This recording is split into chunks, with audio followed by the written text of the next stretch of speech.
Hey guys, so let's talk about Love and Hip Hop New York Season 7, Episode 2. First of all, Episode 1 was super dry. I felt like I was in the Sahara Desert, which is why I didn't do a recap or review. It just honestly wasn't worth talking about.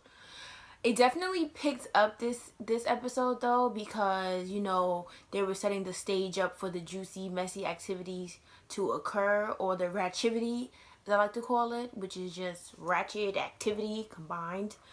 One of the scenes that I really liked, just because it was so messy, was when Bianca, okay, Little B, had a showcase, and Yanni decides to go and introduce her to DJ Drewski.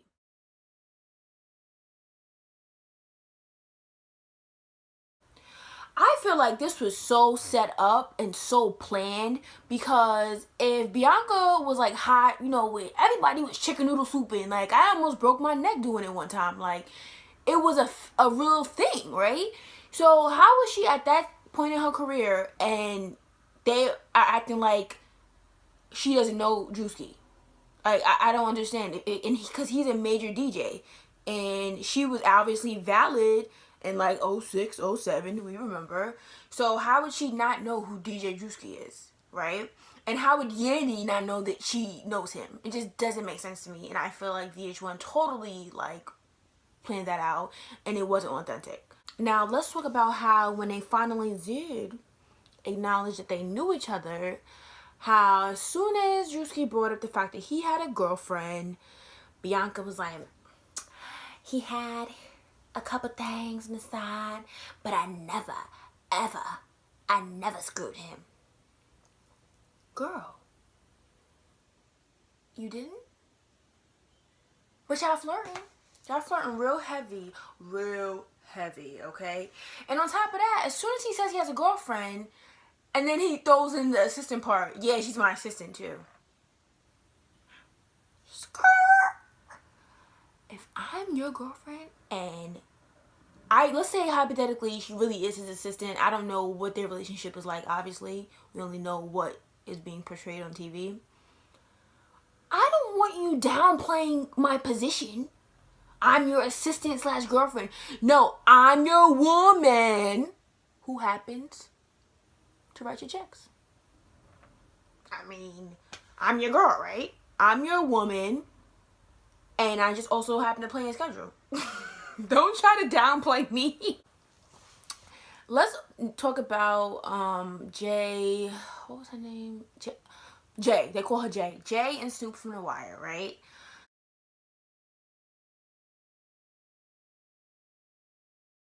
So I like Jay, kinda.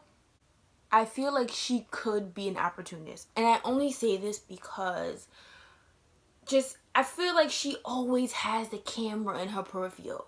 Like, so if she's arguing or if she's like this, hey, hey, like we know the cameras are there. Why are you looking for the cameras? Because she wants the camera to catch her doing something, right? And I feel like Snoop is really a flirt, because if this lady Jay left her 13-year-old son, she flew a good distance away from her family, away from her child, away from her job. How you getting that money? To be with you, and you over here flirting on podcasts and got your strawberries in your mouth. No bueno, Snoop. I guess in the same notion, you can also say, okay, well, she got with someone who's famous. I don't even want to use that word famous, because Snoop from The Wire is not famous. Recognizable maybe, but not famous. You got with someone who's recognizable, and you didn't expect for people to come on to them, whether girl, guy, whatever. That's just the world we live in. So I feel like in that respect, I don't really understand that, because when you get in that situation, that's something that you should anticipate. Not saying it's okay, but that's something that you should know that you're signing on to deal with. Now, what do you guys think about Snoop flirting with Sophie? I think Sophie's cute. I honestly, I kind of like her. I know she's like a little ratchet, but I think she's dope. Like, I like the fact that she has a podcast. I like the fact that she sings. And we always need that one straggler on Love and Hip Hop who doesn't really have a storyline and just looped in with everything that's going in. Now let's talk about my favorite character, the one who actually makes this show what it is, Cardi B.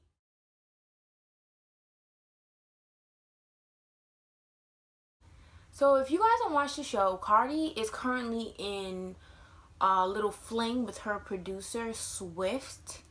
But at least from what I'm gathering from this episode, Cardi is not aware that he has a girlfriend. The girlfriend, whose name is Asia, lives in London. She lives in England. So I'm not really sure what kind of relationship that this guy thinks that he's in, if he's over here flirting with Cardi and telling her that he wants her barbecue sauce and all this type of stuff. Just real freaky deaky stuff. So the girl Asia makes it clear that she doesn't want Swift posting any pictures or anything of that nature pertaining to Cardi, although they do have a musical relationship. Obviously, Cardi's not aware of this, so she's like, they're in the studio, and she's like, you know, her little Cardi-isms. Let's take this picture. You know, it's funny, you know.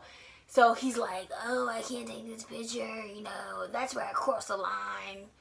But you wanted that barbecue sauce. This why I feel like guys really just, they be confused. They be real confused. And that's why I don't think I would ever sign up for a long distance relationship. Like, guys can't even be faithful going to the store, let alone when you overseas. It ain't right. Anywho, so Cardi is stuck between, you know, loving her boo that's in jail, and which I don't know if that's even real or if that's for the show. Knowing Cardi is probably real, but she's stuck between loving her boo in jail and also finding that comfort zone with her producer because they are friends, you know, they connect on that level, blah, blah, blah. So Cardi confides in Little B about her feelings for her producer and says she's not sure how she feels. Honestly, the producer guy is not that cute. Cardi, you can do way better. And you got your teeth fixed, so you already know you about to be looking like shmoney out here. Like, Cardi's looking like shmoney, okay? So, let's keep in mind that we know most of this stuff is scripted, but it just makes some juicy ass TV.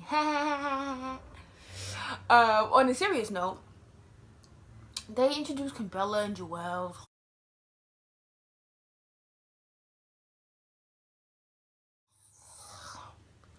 Kimbella is worried about Joelle's getting back in the studio and the environment where there's, you know, girls around and all that type of, you know, just ratchet activity.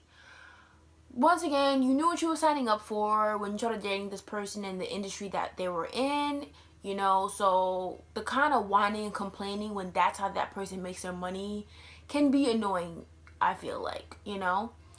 And this is also very reminiscent of the first season of Love and Hip Hop New York, when Kimbella goes to Emily B, Fabulous's baby mother, wife, whatever, and proceeds to tell her that she slept with Fabulous.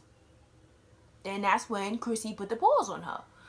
So I think it's very ironic that Kimbella's going through these same sentiments when she was one of those groupies, if I must say so myself, who were hanging around and engaging in activities unbeknownst to the girlfriend or wife or whatever. I think that Kimbella's overreacting because in the scene, at least the scene that they showed us, the girls weren't even sitting next to Joelle. The girls didn't even look like they were that type to be like all on somebody. They were just skinny, big wigs, just sitting there looking like sticks. They wasn't looking like video models. I mean, to be honest, Kimbella walked in there looking like the video model with her little booty and everything. So I was just confused. I was like, oh, child. So at the end of the episode, let's just get into it. So at the end of the episode, Snoop and Jay get into an argument because Snoop went to do a podcast with the girl Sophie Green, who I told you guys I like. And it was very flirtatious. Obviously, Snoop had some drinks and just obviously stopped giving a F. And Jay found out, threatened to leave her, kicked out the apartment, which I'm assuming Snoop pays for since Jay left her job to come to New York.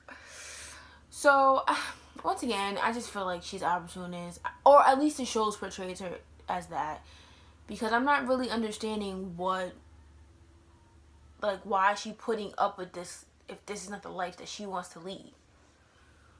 And sidebar, guys, Jay was on The Real Chance of Love. So, girl, you ain't new to this reality TV stuff, and that's another thing that makes me think that you're an opportunist.